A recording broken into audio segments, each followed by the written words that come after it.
क्या आपने कभी सोचा है कि इंसान ज़ाहिरी दौलत को देखकर ही फैसला करता है, लेकिन असली दौलत अल्लाह की दी हुई बरकत होती है। बीबी फातिमा ज़हरा सलामुल्लाह अलैहा की सखावत के चर्चे हर जगह मशहूर थे। हर कोई उनकी दरियादिली की मिसालें देता था, लेकिन एक मुनाफिक औरत को इस पर यकीन नहीं था। वह लोगों से कहने लगी, मैं नहीं मानती कि रसूल अल्लाह की बेटी के पास कोई मौजिजा चमत्कार है। अगर उनके पास कोई अल्लाह की दी हुई दौलत होती तो वे इतनी सादगी से क्यों रहती।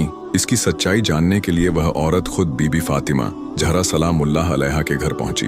बीबी ने उसे देखा और घर के अंदर बुलाया। औरत ने कहा, ऐ रसूल अल्लाह की बेटी, आपकी सखावत के चर्चे हर जगह हो रहे हैं। आज मैं भी देखना चाहती हूँ कि आप मुझे क्या अता कर सकती हैं।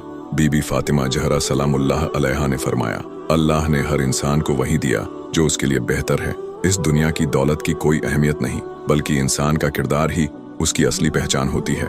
लेकिन वह औरत हंसने लगी और कहने लगी, अगर आपके पास सच में कोई अल्लाह की दी हुई बरकत है तो मुझे कोई मौजिजा दिखाइए, तभी मैं मानूंगी कि आप सच्ची हैं।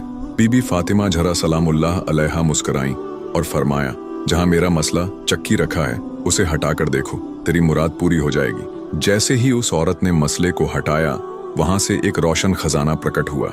हीरे, जवाहरात और बेशुमार दौलत नजर आने लगी। औरत हैरान थी। उसने दौलत निकालनी शुरू की, लेकिन खजाना ज्यों का त्यों बना रहा। वह औरत दंग रह गई और कहने लगी, आपके कपड़े सादे हैं, फिर भी आपके पास इतनी बड़ी दौलत है। मैंने तो सोचा था कि आपके पास कुछ भी नहीं। बीबी फातिमा ज़हरा सलामुल्लाह अलैहा मुस्कुराईं और फरमाया, अल्लाह ने दुनिया की तमाम दौलतें हमारे कदमों में रख दी हैं, लेकिन अल्लाह चाहता है कि हम सादगी में रहें, ताकि किसी गरीब और ज़रूरतमंद को देने में झिझक महसूस न हो। यह दुनिया की दौलत आखिरत में सख्त हिसाब किताब का कारण बनेगी। अब वह औरत बीबी फातिमा ज़हरा सलामुल्लाह अलैहा के अखलाक और मोजिज़े को देखकर रोने लगी और कहने लगी, ए रसूल अल्लाह की बेटी, मुझे माफ़ कर दीजिए। मैं अब मानती हूँ कि आपका घराना अल्लाह के सबसे करीब है।